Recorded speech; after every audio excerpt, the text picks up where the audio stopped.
Depression ఉన్న వాళ్ళు చాలా సాడ్గా కూర్చుని ఉంటారని ఒక భావన ఉంటుంది. బట్ హ్యాపీగా పైకి కనిపిస్తూ లోపల మగ్గిపోతున్న డిప్రెషన్, అనగదొక్కున్న ఒక లోపలి కోణం ఉంటుందని చాలా మందికి తెలియదు. డిప్రెషన్ ఉన్నట్టు హౌ డు వి ఐడెంటిఫై ఎవరికైనా, మనకు కానీ ఫర్ ఎగ్జాంపుల్? ఇప్పుడు డిప్రెషన్ అనే మీరు ఒకటి చెప్పిందంటే కొంచెం ఏటిపికల్ డిప్రెషన్ అంటారు మీరు అన్నది, దాన్ని స్మైలింగ్ డిప్రెషన్ అంటారు.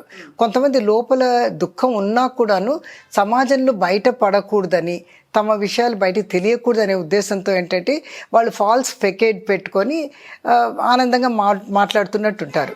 అంటే ఒక ఉదాహరణ చెప్తాను. ఒక వ్యక్తి అతను డిప్రెషన్కి లోనయ్యాడు. అంటే మా చిన్నప్పుడు జరిగింది, నేను స్టూడెంట్గా ఉన్నప్పుడు. అతను పెళ్లి చేసుకున్నాడు, ఇష్టపడి అమ్మాయి వెనకబడి పెళ్లి చేసుకున్నాడు. కానీ అతనికి జెనెటిక్గా డిప్రెషన్ ఉంది, అది ఎవరికి తెలియదు, అతను చనిపోయే వరకు తెలియదు.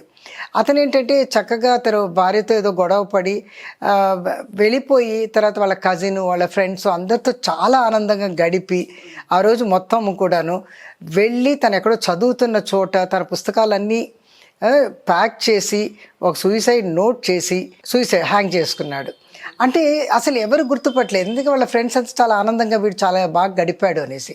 ఇదేంటంటే వాళ్ళ అసహాయతను, అతను వాళ్ళ ఫెయిల్యూర్ని అనుకుంటారేమో, నేను ఇట్లాగా నాకు మ్యారేజ్ చేసుకుని హ్యాపీగా లేను ఏమనుకుంటారు అన్న ఉద్దేశంతో వాళ్ళంటే ఆఖరి క్షణాలు ఆనందంగా గడుపుతాము అన్నట్టు కొంతమంది చేస్తారు. అంత ప్రీ ప్లాన్డ్గా వాళ్ళ మైండ్ ఒప్పుకుందంటే ఎంత సివియర్గా ఉండాలి వాళ్ళ స్టేట్ ఆఫ్ డిస్టార్టెడ్ రియాలిటీ. ఎందుకంటే వాళ్ళకి డిప్రెషన్ టెండెన్సీ ఉన్న వాళ్ళకి ఏంటంటే వాళ్ళ డెసిషన్ కూడా చాలా ఫర్మ్గా తీసేసుకుంటారు. అంటే ఏదైనా ఫెయిల్యూర్ వచ్చిందంటే దాన్ని వాళ్ళ ఎక్స్పెక్టేషన్స్ ప్రకారం కాకుండా ఆ వల్నరబిలిటీ ఉన్న వాళ్ళంటే సివియర్ డిప్రెషన్లోకి వెళ్ళిపోతారు. అలా వచ్చినప్పుడు వాళ్ళకి ఏంటంటే వేరే మార్గాలు కనిపించవు. వాళ్ళకి ఏమనిపిస్తుంది, నేను అనుకున్నది జరగలేదు. ఆ తర్వాత సివియర్ డిప్రెషన్లోకి వెళ్ళినప్పుడు అంధకారంగా అనిపించేసి ఎందుకు బతికేం చేయాలి అన్నట్టు ఉంటుంది. ఈ విధంగా చాలామంది, ఇప్పుడు మీరు గమనించినట్టయితే ఆ పిల్ల బాగానే ఉందండి, చదువుకుంటుంది, తెలివిగల పిల్ల, కానీ చనిపోయింది అక్కడ హాస్టల్లో ఏమైనా ఇప్పుడు కోటాలో కూడా చూస్తూ ఉంటారు. మీరు ఆల్మోస్ట్ మంత్కి లేకపోతే 2 నెలలకు ఒకసారి ఒకళ్ళు ఇద్దరు సూసైడ్ చేసుకున్నట్టు వింటున్నాం. వాళ్ళంతా తెలివిగల పిల్లలు, మంచి ఫ్యామిలీ నుంచి వచ్చిన వాళ్ళు చక్కగా వెళ్ళి చదువుకుంటున్నారు. కానీ ఏంటంటే అందరూ చేయట్లేదు.